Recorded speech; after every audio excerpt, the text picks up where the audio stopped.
Hey everyone, happy Tuesday. I'm Matthew here with my wonderful co-host and best friend. Callum. Hey Callum, today we've got a bit of a different episode as well. Yeah. It's one of our we haven't really covered anything like this before, and this is sort of like part one of a two-parter. So yeah, do you want to like let the viewers know what we're going to be talking about today, buddy? Well, this is a wonderful idea that Matthew had I'll take to you. to give you viewers a little insight into our souls, uh, into the movies that made us who we are, and that shaped and influenced us throughout our lives. You know, we could be talking something that was integral or just something that's incredibly nostalgic. But today we're going to be speaking to Matthew. We're going to be hearing his top five films that shaped his personality and influenced him in life. Yeah, so just as Callum says, we're just going to sort of delve into films that shaped us and shape how we act and maybe our certain beliefs. I don't know. But yeah, this is part one, and be sure to watch part two as well for movies that shaped Callum. So yeah, I'm just going to delve right in with my top five.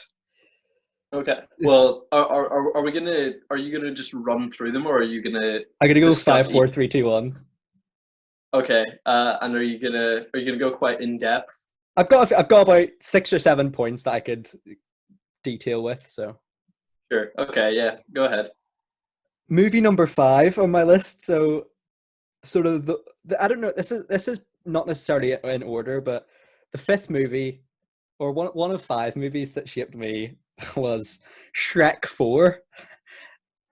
So this is a really weird one because I think, have you seen it? Yeah. I have seen it. Yeah. Okay, good. Thank God. So I think this is one of the films for me where I first remember like really like watching it and thinking this has a wonderful message, because for anyone who hasn't seen this film, like it has one of the best messages I think you can have in a film, sort of like to teach you like what to be thankful for what we have and stuff. And yeah, like out of all the Shrek films, this is by far my favorite. And I know a Shrek film is quite unconventional to be inspired by, but there's just so many things about this film that I love. Most notably, like as I said, the message and how emotional it is. So this is quite strange. So like for me, uh, I I'm quite an emotional person, so I really value like emotion in films, especially in like a kids film where it's quite rare. And I don't know, like ever since I think it was 2013, maybe 2012, I'd imagine. I don't know when it was released, but like as a young kid, I thought like it's a great message as well. And I would definitely recommend for people to check it out if you haven't seen it as well. And one thing I especially like was sort of the undertones of like, well, it's not really undertones, like the Shrek franchise is generally like films about romance, and I think it's quite unconventional for an animated kids film to deal with like the complex themes of things like that. So I just wanted to know, like, are the Shrek films something that you feel nostalgic by? Like, have you seen it? Well, I assume you've seen them. Yeah. I've seen all of them, and I grew up on them. Always, of course, thinking they were funny. I haven't seen them recently, so I haven't been able to appreciate sort of the deeper tones and meaning. Because obviously, I was quite a dumb child, so like I never went into the cinema watching Shrek 4 thinking, wow, this is a great message. You know, I was sort of looking at it at quite a base level. Sort of analysis of movies didn't really come into play for me until quite recently. Sure. So I would have never watched a Shrek film and looked at the deeper meaning, which shows that, of course, you're a deep thinker from Well, from a young age. that's the thing. Shrek films are like onions; they have layers. Now, Oh, oh, one thing I really noticed about this film, and I think you'll agree with this, Infinity War and Endgame totally ripped the ending of this film off completely. 100%, Shrek 100%. fades into dust, but also comes back. And one thing about this film, I've seen a lot of theories about it. as to whether or not it actually happens or whether it's all in his head, because we see that when he dusts and comes back, like he comes back at the moment when he starts yelling at people, which was before he met Rumpelstiltskin. So whether I don't know whether this film is all takes place in Shrek's head, which I think would even that would be cool as well. What are your thoughts? Yeah, I suppose, yeah, now that you're saying it, it could be that it was sort of a like It's a Wonderful Life type scenario where Rumpelstiltskin was actually like a benevolent hero trying to show Shrek what his life would be like had he not met Fiona. Absolutely. And yeah, like it is sort of a really interesting plot, I think, for a kids' film, especially for the Shrek franchise, because they never really had dealt. No real animated film I can think of has dealt with like a what if scenario. So I thought it was really a really not relatable tale in in the sense that like I'm an ogre that has like ogre babies or anything. Uh, but no, I just generally I think the Shrek franchise has a great message of like not judging people based on their appearance and stuff. And I don't know, I've always liked it, but the only thing that does worry me about it is that Shrek 5 could ruin its legacy for me if it happens. Yeah, do you know how far along they are in production of that? No idea, no idea. I'd rather they just cancelled that production and just left it, but Yeah, there's maybe it's been got to quite a be for few me. scenarios where just a sequel ruins the legacy of a franchise. Yeah, no, I agree, I Don't agree. know when to call it a day. Yeah, yeah, for sure. Okay, so movie number 4 on my list is Norman. Have you seen Okay, it? Have you seen it? I have not. I have not. Okay, You so told me it. yeah, so this is like I think it's Dan Bird as his name or Brid and Emily Van Camp. Uh and she's delightful in this. She's such a great actress. And that's the thing, like she never really gets to show her creative or her like acting ability in the MCU films. Like I think she is generally very talented. I don't know about you. Yeah, her character's always been a bit bland, and she's only appeared in two movies, isn't it? Yeah, Winter Soldier and Civil War, yeah, two movies. She's set to appear in the Winter Soldier, Falcon and the Winter Soldier. So I hope they add a bit of depth to her character because, yeah, I agree that she's a talented actress. Absolutely, buddy, absolutely. And this film is probably like we're 18-year-old lads, you know. I would definitely recommend this film. It's one of the most relatable teen movies ever for me, and not necessarily the plot because the plot's nothing really to relate to for me personally, but it just deals with like really complex themes of like anxiety and like sort of the struggles of like being a teen and stuff. And the soundtrack is incredible, by one of my favorites, Andrew Bird, who's like an American indie singer. So check him out in the comments or in the comments. Check him out on YouTube. And it just really highlights like the what's important to like a 17 and 18-year-old kid. Like I don't know, but I think it's a really I think it's probably one of the more important years in your life, especially like there's a lot of big decisions. And like if I could describe this film in like 2 words or in a simple way, I'd just be like, it's a hidden gem of filmmaking. Like, it really is fantastic. And as I say, like so much great emotion in there. Like, do you think, you know, do you think there's a lot of, I think there's a real gap in cinema for, you know, teen movies. Like there's not a lot of movies that like, I suppose there is like, you know, Love, Simon is a teen movie that deals with like a lot of complex themes. But what are your opinions on like teen movies? Like, do you think there's a lot of room there to be discovered?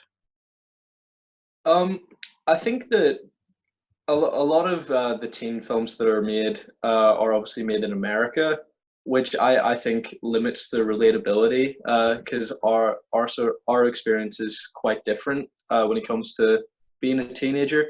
So I think there's certainly a market to fill when it comes to British teen films. And yeah, usually they cover sort of the comedic angle, but I'm taking from what you're saying, this is more of a dramatic film, Yeah, looking at absolutely, yeah. Like uh, it definitely has romance there, but it's very dramatic. Yeah, yeah. yeah, I do agree with you. I think that there's a missing market for that sort of vibe of teen film. Yeah, cool, cool. Uh, third film for me, which shaped me, was Gifted, directed by Mark Okay, Webb. Have you seen it? I have not. I would Okay, love to though. it's so good. Like Mark Webb's one of my favorites, directing wise. Even though we have reviewed the Amazing Spider-Man films and they're maybe not up to the power of the Raimi trilogy, but regardless, I think he's really talented.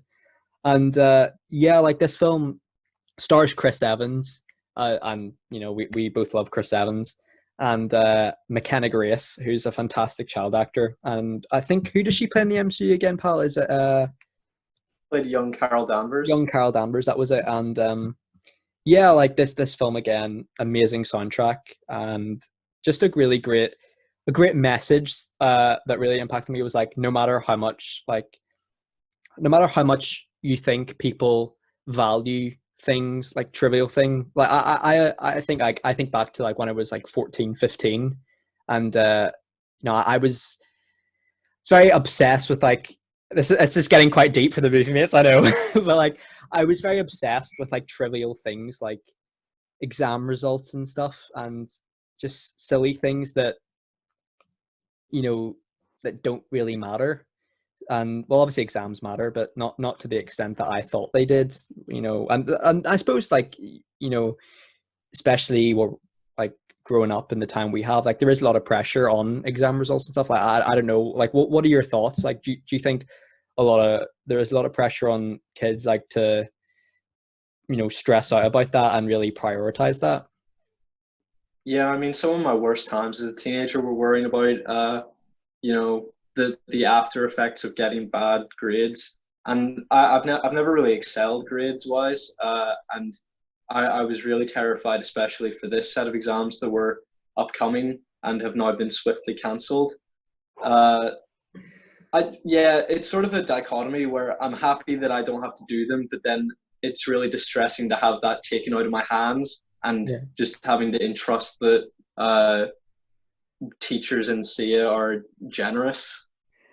Yeah, like for any viewers listening, like Callum will play himself down, but he's genuinely the smartest guy I've ever met, and not just, you know, That's just a lie. it's not, and I don't mean like you're very smart exam wise as well, but I mean way more than that. Like you have such a knowledgeable grasp on life, and trust me, for anyone that knows him, I think you'll agree. Like he's such a smart guy, so much general knowledge as well, and there's so much going on in his brain. Like he's a very deep thinker. So for viewers interested in knowing more about us, that's just a little insight into Callum and the one of the many things that is great about him. And So Matthew is an all-round genius. no. So uh, she called him Grace. what? She called him McKenna Grace from the film Gift.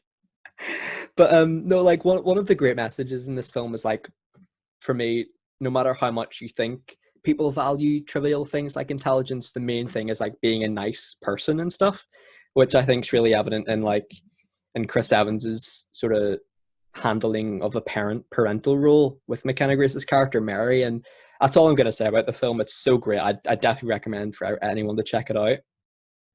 Now, my second film, the penultimate film I'm going to mention, is a Chris Evans directorial debut. Before we go, Uh, yes, have you seen this? I've seen it. I did not enjoy it. Really? Yeah, Okay. I was not a fan. Yeah, I Okay. suppose you know, it wasn't the writing or the narrative. I don't even remember what it's about really. But I remember not enjoying the ending. But I will absolutely give it another go. Yeah, yeah, because I don't know, it's just something about Chris Evans. I just think he's such a personable actor. Like you can really tell that he loves doing what he does. And Alice Eve is a very great actress. I wanted to hear about your opinions on like her portrayal in Iron Fist season 2. I think, who is she again? Typhoid Mary, is it? Typhoid Mary, yeah. So she plays someone with dual personalities, Mary and Walker. Uh, and you know, sort of one side is a nice, sweet lady, and then the other is sort of militaristic, mercenary. And I think she's really good at portraying two sides of the same coin. I don't Absolutely. really know how that carries over to this film because I don't really recall much of that film, if I'm honest. But yeah, I'm sure she always impressed me with her acting. Yeah, like she's fantastic in this, and like I've heard a lot of complaints that this film is very similar to Before Sunrise, what I haven't seen, but from what I've heard, it's very similar. And I don't know. There's a lot of things in this film that like you think could this happen and stuff, and the whole idea of like coincidence versus fate and stuff, which I'll get into with my first pick. But yeah, like Okay. this film has inspired me to learn the trumpet, which has not gone down well. But anyway, I would definitely recommend this to anyone who hasn't seen it. It's fantastic and a great directorial debut for me. Anyway, I can understand why it wouldn't be for everyone because it is quite a generic plot. But check it out if you like. If you just like general rom coms and Chris Evans, because this is probably his performance of his career for me, I would say. Okay. I have a few honourable mentions, which are more classic Matthew films. I think you'll agree. But first one is Spider-Man 2. We have a love for that. Well, the Raimi trilogy in general, I should probably mention, but I know it really like changed. I would say it probably shaped your interest in film as well. So Yeah, you'll hear about it in a few really, is it in days. the top five? Uh, Love it. I've got Captain America: The Winter Soldier. Love that film. Huge, yeah. When We First Met. Check it out on Netflix if anyone hasn't seen it. I know you've seen it and you quite like it. And Yeah. I've got Avengers Endgame. Hot take. Wow. And I've got a film called United, which is about Manchester United, which is starring David Wow. Tennant. So I would check that out. Were you gonna say something there, Starring, bud? it's starring David Tennant. Yeah. He plays Sir Matt Busby, I think, in that film. So it's a film like about the Busby Babes was the team nickname. So it's actually pretty good. Pretty good. I mean, now that I've heard he's in it, I might give it a crack. I think let me just Google that. I just want to make sure he is, just in case I have like hyped it up way too much. Like as soon as you said United, I was picturing something like to do with the government, and then when you said it was to do with football, I was like, oh no. No, I think you'd really like it. Okay, he plays a man called Jimmy Murphy, which I assume is like a football manager or something. But yeah, like more. I'm not so much a I'm not so much a sports fan now, but when I was a kid, that shaped my love for football because I used to watch that with my granddad, and there's some of the good memories. So check it out for Yeah, sports fans. I remember in the beginnings of our friendship, when I didn't think I could approach you because you were the cool guy. Uh, you know, like Matthew was like the good looking slick jock Oh, who stop it, you. who loved football, and I was a massive nerd who loved reading and superheroes. So I really didn't think that we'd get on, and then I was so surprised to find out that we had things in common. Listen, bud, and for anyone who knows Callum, this is definitely true. Callum is the most underappreciated man ever. Trust me. Ugh. He will play himself down, viewers, but trust me, he is the most underappreciated man. Even in our school, he did not get the credit he deserved. He is absolute hero. Hero, friend. I mean it. I mean it every word. So, the first film, the film that I would say is my favorite film of all time, and upon rewatch, this is a recent addition. So upon rewatch, I would have to Ra- say this. My brain, I'm struggling to think. It's another Mark Webb film. You can probably guess it. Okay, I know what it is then. Yeah, It's 500 Days of Summer. yeah, Now, I do have a few questions for you on this, and I know our friend Jack, if he's listening, loves this film probably more than I do. So I'm sure we'll get him on one day to talk about it. But I don't know. I just wanted to. This film deals with a lot of complex themes about like the one and like true love and stuff. And I just wanted to ask you: do you think the one exists? See, I like my sister makes fun of me for talking about romance because she's like, mate, you've never had a girlfriend. I'm like, Not okay. yet. Not yet. Uh, yeah, she doesn't think I'm entitled to talk about stuff like that. Uh, yeah, I do not believe that. No, Okay. I'm not someone to believe in sort of the cosmic soulmate. I think uh, you meet someone that is right for you, and then you tolerate what you don't like about them, and then love what you do. like about them. I respect So, that. I respect that. what One what do you? see, I don't know whether it's because like I'm too naive or something. Part of me does, yeah. Part of me does believe in it. Okay. So I don't know, but yeah, for this film, like Joseph Gordon-Levitt is amazing. Zoe Deschanel equally amazing, and have you seen this film? I have not. No. Okay, so it's just so the soundtrack's so good. The Smiths, The Clash, awesome. Uh, and it's got a really, I don't want to give too much away, but it's just got an amazing narrative to it, and that's all I'll say in that part. Uh, a fantastic message about like true love and stuff, and I don't know, it's one of the things is like as an 18-year-old guy, you start thinking like, you know, and this is sort of the age where like you start to meet new people and stuff and different experiences. So it is a real, it's a very relatable film because like the character Tom is probably the character I relate to more than any character in cinema. So I just thought it was really interesting, and I don't know, it made me think more about like the concept of true love and stuff, and it is something that I believe in, and I'm aware that not everyone does, and I respect that.